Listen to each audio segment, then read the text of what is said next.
Good morning, dear students. Today we are going to look about class 9th main book जो हमारी है उसका unit number 5, right. इस class 9th English medium unit number 5 जो हम आज देखने वाले हैं उसका टाइटल मैं आपको बता दूं, the snake and the mirror. The snake and the mirror. This is the title of the unit. That is what we are going to look, right? Welcome Muhammad Bashir is the writer of the unit. In this unit today we are going to look about the snake and the mirror. Is a story of a young homeopath doctor's clothes encounter with a deadly cobra.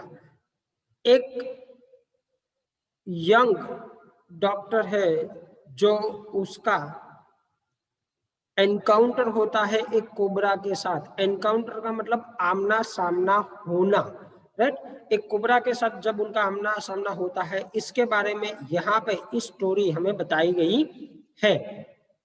The encounter is related by the doctors year later. वो करीबन लगभग 1 साल बाद ये story को narrate किया जाता है। When the doctor had just set up a practice, जब कोई डॉक्टर ने अपनी प्रैक्टिस शुरू की तब ये इंसिडेंट मतलब अपना वाकया यानी घटना ये हमारी घटती है। हम आज यहाँ पे यही चीज देखने वाले in this unit. This is what today we are going to look, dear student. ठीक है, ध्यान देना आप। Let's start. Has a snake ever coiled itself round any part of your body? क्या कोई सांप ने कभी भी आपको आपकी बॉडी के किसी पार्ट पे यूं कॉइल्ड करना मतलब मंडराना या लिपट जाना, राइट? कभी ऐसा हुआ है आपके साथ? अ फुल ब्लडेड कोबरा, और वो भी कोई मामूली सांप नहीं डियर स्टूडेंट। कौन सा? कोबरा की बात की गई है। All of us fail silent, सभी चुप हो जाते हैं ऐसा सुन के भी। यार कोबरा जैसा स्नेक और वो आपकी बॉडी के किसी पार्ट पे लिपट गया हो तो आपकी एक्टिविटी गोल हो जाती है। आपकी नहीं, किसी की भी, हम में से भी किसी की भी हो सकती है चीज। The question came from the homeopath एक जगह है, वहां से ये चीज आई जहां पे डॉक्टर प्रैक्टिस कर रहा था। होम्योपैथ का मतलब होता है a doctor who practice homeopathy. जब आप में से कोई स्टूडेंट्स डॉक्टरी लाइन में जाएंगे तो MBBS, BHMS वगैरह ऐसी डिग्रीज आती है जिसमें अलग अलग किस्म की पढ़ाई करनी पड़ती है। उसमें होम्योपैथी करके एक अलग से डिपार्टमेंट आता है, उसकी कोई एक डॉक्टर प्रैक्टिस कर रहा था, उसके वहां की ये घटना है। The topic came up when we were discussing snakes. और ये टॉपिक कब निकला? राइटर बोल रहा है कि जब हम स्नेक्स के बारे में उससे डिस्कस कर रहे थे तब डॉक्टर ने ये चीज जो अभी राइटर ने यहाँ पे स्टोरी में लिखी ना, वही स्टोरी वहां पे डिस्क्राइब की थी, चर्चा की थी, कन्वर्जेशन हुआ।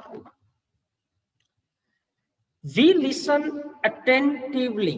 टू अटेंटिव मतलब बिल्कुल ध्यान केंद्रित करके सुनना। As the doctor continued with his talk, उस डॉक्टर ने अपनी बात जैसे ही शुरू की और आगे बढ़ानी शुरू की तब हम लोग मतलब हमारा जो यूनिट का राइटर है वो लोग वहां पे शांति से उसको सुन रहे थे। It was a hot summer night. Doctor ने इस तरह से बात की शुरुआत की कि गर्मियों के दिन थे। अबाउट 10 o'clock, करीबन 10 के करीब बजे होंगे रात के। I had my meal at the restaurant and returned to my room. Doctor बोल रहा है कि मैंने अपना शाम का जो खाना पीना है एक रेस्टोरेंट में कंप्लीट किया और मैं अपने घर की ओर चला, मेरे रूम की ओर में चला जहां पे वो रह रहा था। I heard a noise from above as I opened the door. जैसे मैंने दरवाजा खोला, उस दरवाजे को ऊपर से मैंने एक आवाज सुनी। The sound was familiar one. वो आवाज मैंने पहले भी कई दफा सुनी हुई थी। इसका मतलब फैमिलियर थी। फैमिलियर मतलब जो बारी बारी से हम सुनते हैं उसको हम फैमिलियर बोलते हैं। One could say that the rats and I shared the room. और वो कुछ नहीं थी, किस चीज की आवाज थी? चूहे की, जिसके साथ में अपना रूम शेयर कर रहा था। मतलब हर किसी के घर में ऐसा एक आध दो चूहा कभी कभार निकल जाता है। डॉक्टर ने उसको शेयरिंग का नाम दिया। I took out my box of the matches and lighted the kerosene lamp on the table. मैंने अपने टेबल पे केरोसिन का एक लैंप था, वो अपनी माचिस निकाल के जलाना शुरू किया, जलाया। The house was not electrified. उस घर के अंदर इलेक्ट्रिसिटी नहीं थी। इलेक्ट्रीफाइड का मतलब होता है जहां पे इलेक्ट्रिसिटी हो, और नॉट इलेक्ट्रीफाइड का मतलब होता है जहां पे इलेक्ट्रिसिटी न गई हो, केबल न पहुंचा हो। It was a small rented room. बहुत छोटी सी रूम थी जो किराए पे, रेंटेड का मतलब होता है किराए पे लेना। I had just set up medical practice. मैंने अभी अभी मेरी मेडिकल की प्रैक्टिस शुरू की थी।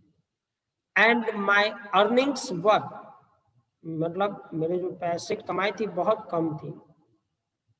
I had about 60 rupees in my suitcase. करीबन मेरे पास मेरी सूटकेस में 60 रुपए के करीब पैसे पड़े थे। Along with some shirts and dhotis. वहां पे थोड़े शर्ट भी थे मेरी सूटकेस में और धोतीस भी थी। I also possessed one solitary black coat which I was then wearing. मेरे पास एक बढ़िया और पुराने किस्म का एक काला कोट था जो मैं उन दिनों पहना करता था। I took off my black coat. मैंने अपना ब्लैक कोट उतारा, white shirt and not so white vest and hung them up. White shirt थी जो कि वो व्हाइट अभी नहीं रही थी उतनी, लेकिन मैंने उसको निकाल के बाहर टिंगा दिया। हैंग करना मतलब टिंगाना। I open the 2 windows in the room. मैंने रूम के अंदर 2 विंडोज को खोला, खिड़कियों को खोला। It was an outer room with one wall facing the open air. एक रूम ऐसी थी, ये रूम की जहाँ पे मैंने अगर खिड़की खोली तो बाहर का खुला एरिया वहां से मुझे दिखाई दे रहा था। यार्ड के बाहर का ही, यार्ड मतलब खुला जगह जिसको आप बोल सकते हो। It had a tilt roof. Tilt मतलब यू, मुड़ा हुआ, you, tilt roof with a long supporting, बड़े बड़े सपोर्ट्स। उसको यू अगर मुड़ा होता है तो यहाँ पे ये सपोर्ट देना पड़ता है ना, इस तरह से सपोर्टिंग था। The rested on the beam over the wall, वो वॉल पे एक बीम लगाया हुआ था, उस पे वो पूरी की पूरी जो छत थी टिकाई हुई थी। There was no ceiling, उसके परफेक्ट जो सीलिंग सरफेस होती है वो नहीं थी। क्यों? क्योंकि वो टिल्ट, यस, छत जो थी, सीलिंग जो थी वो टिल्टेड थी, यूं मुड़े आकार की थी। As you can see in the picture as well, right, आप वहां पे देख सकते हो, जरा देख लीजिएगा, right. There was regular traffic of rats to and from the beam. उन बीम में से जैसे हर रोज निकला करते थे वैसे रैट्स मतलब चूहे बारी बारी से निकलते हैं। I made my bed and pulled it close to the wall. मैंने अपने बेड को तैयार किया सोने के लिए और उसको दीवार के सट कर रखा। I lay down but I couldn't sleep. मैं लेटा लेकिन सो नहीं पाया।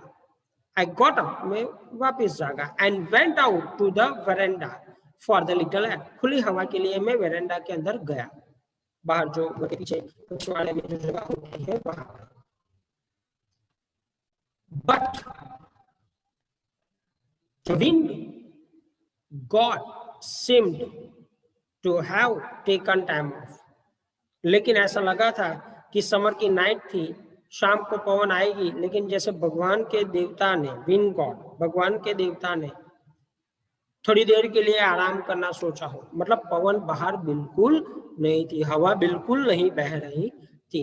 I went back into the room, मैं रूम के अंदर वापस गया, and sat down, और बैठा ऑन द चेयर, चेयर के अंदर, चेयर पे। I opened the box beneath the table, table के नीचे का जो बॉक्स था वो मैंने खोला, and took out a book, एक पुस्तक निकाली, that Materia Medica, उस बुक का नाम था Materia Medica. I opened it at the table on which stood the lamp, जिस टेबल पे लैंप था उस टेबल पे मैंने उस बुक को रखा, and a large mirror भी वहां पे था, एक बड़ा सा मिरर, आईना भी था। A shell bomb comb lay beside the mirror, mirror के बाजू में एक छोटा सा स्मॉल कॉम्ब, मतलब जिससे आप बाल ठीक करते हो, राइट, वो कॉम्ब वहां पे था।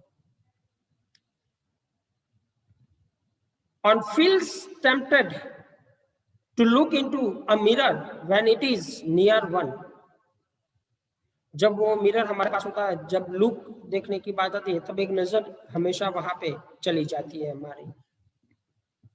I took a look, मैंने देखा मिरर के अंदर। In those days I was a great admirer of beauty, उस टाइम पे मैं अपने चेहरे की जो दिखावट है उस पर बहुत ध्यान देता था, ध्यान कॉन्सेंट्रेट करता था, ब्यूटी चार्म पे कॉन्सेंट्रेट करता था। And I believed in making myself look handsome, और मैं मानता था कि मैं अपने आप को हैंडसम दिखाने के लिए हर मुमकिन कोशिश करता था। I was unmarried at that time, I was unmarried. This is one of the point that you have to keep in your mind, my dear student. ये चीज आपको आपके दिमाग के अंदर बिठा के रखनी है कि क्यों वो ब्यूटी का एडमायरेशन करता था, क्यों वो अपने आप को हैंडसम दिखाने की कोशिश करता था, बिकॉज ही वॉज अनमैरिड, वो unmarried, and I was a doctor, और ऊपर से वो डॉक्टर भी था, तो वो अपनी प्रॉपर ग्रूमिंग पे ध्यान देता ही है। I felt I had to make my presence felt, और मैं चाहता था कि मेरी प्रेजेंस मतलब हाजिरी हर कोई नोटिस करे, तो नोटिस करने के लिए आपको दूसरों से अलग दिखना पड़ेगा, और अलग दिखने के लिए you have to do what on your face, clothing and certain things. I picked up the comb and ran it through my hair, मैंने कॉम्ब को उठाया, आधी रात की बात है, मैंने अपने बालों पे घुमाया, and adjusted the parting so that it looks straight and neat, और जो પાર્ટિંગ હોતી है, આપણે પાંથી કહીએ ગુજરાતીમાં, પાંથી કમ્પ્લીટ આમ વાળ કરી અને આમ પાડવાનો પ્રયત્ન કરે છે, वो कोशिश कर रहा है कि वो अच्छी दिखे। Again I heard that sound from मैंने फिर से उस ऊपर जो छतरी वाला एरिया होता है, जो छत होती है उसके नीचे, ठीक वहां से मैंने दूसरी बार आवाज सुनी। I took a close look, मैंने उसको ध्यान से देखा। At my face in the mirror, I made an important decision, मैंने बहुत महत्वपूर्ण निर्णय लिया। डिसीजन मतलब निर्णय लेना। I would shave daily and grew a thin mustache, थोड़ी पतली मुस्टैच, और हमेशा मैं शेव करूंगा। I would shave daily and grew a thin mustache to look more handsome, और ज्यादा हैंडसम दिखने के लिए। I was after all a bachelor, after all a bachelor, doctor भी हूँ और बैचलर मतलब अकेला, कुंवारा जिसको हम बोल सकते हैं। I looked into the mirror and smiled, मैं फिर से मिरर के अंदर देखने लगा और हंसा। It was an attractive smile, बहुत अच्छी लग रही थी मेरी हंसी मुझे ही। I made another earth shaking decision, मैंने फिर से जैसे जमी को हिला दे, अर्थ शेकिंग मतलब जमी को हिला दे, वैसा एक निर्णय लिया। I would always keep the attractive smile on my face, मैं हमेशा मेरे चेहरे पे एक छोटी सी अट्रैक्टिव आकर्षक स्माइल रखूंगा, मुस्कान रखूंगा। ये बहुत इंपॉर्टेंट चीज है। I would always keep that attractive smile on my face to look more handsome. I was after all a bachelor and a doctor. Two, on the top of it, Again came that noise from the above. फिर से ऊपर से एक आवाज आई. I got up. मैं खड़ा हो गया. Light up a bedi and paced up and down the room. बीड़ी को जलाया और वहां रूम के अंदर आगे घूमा. Then another lovely thought struck in my mind. फिर से दूसरा एक सुंदर विचार में दिमाग के अंदर आया. I would say, I would marry. मुझे मैरिज करना, लग्न करने. I would get married to a woman doctor who had a plenty of money. और मैं ऐसे डॉक्टर से मैरिज करूंगा, वो भी ऐसी औरत से कि जो डॉक्टर भी हो और उसके पास बहुत सारे पैसे भी हो. And a good medical practice, और उसकी मेडिकल प्रैक्टिस भी बहुत अच्छी हो. She had to be fat, थोड़ी सी हेल्दी होनी चाहिए. For a valid reason. If I made some silly mistake, अगर मैं थोड़ी सिली मतलब मैड टाइप ऑफ मिस्टेक अगर कर भी दूं, and needed to run away, she should not be able to run after me and catch me. वो कभी मेरे पीछे नहीं भागनी चाहिए और मुझे पकड़ने की बात नहीं होनी चाहिए. वहां With such thoughts in my mind, I resumed my seat. फिर से मैं अपनी सीट पे ऐसे सोच के साथ वापस बैठ गया. In the chair in front of the table. There was no more sound from the above. अब ऊपर से कोई ज्यादा आवाज नहीं आ रही थी. Suddenly there came a dull thud. जोर से कुछ टकराने की आवाज, जोर से कुछ टकराने की आवाज आती है. जैसे if a rubber tube had fallen to the table. कुछ नीचे ग्राउंड पे कुछ रबर जैसी चीज गिरी हो, ऐसी एक आवाज आ रही थी. I hope my dear student this will help you understand the unit better. And please जहां पे मैंने कुछ वर्ड्स को एक्सप्लेन किया है हिंदी में, वो आपको हार्ड वर्ड्स के तौर पे लिखने हैं. एंड इसीलिए अब मैं रिमार्क नहीं कर रहा हूँ, आपको फोकस करना पड़ेगा कि कौन सा मैं एक्सप्लेन कर रहा हूँ, और आपको उसको आपकी नोटबुक में मेंशन भी करना है. Thank you very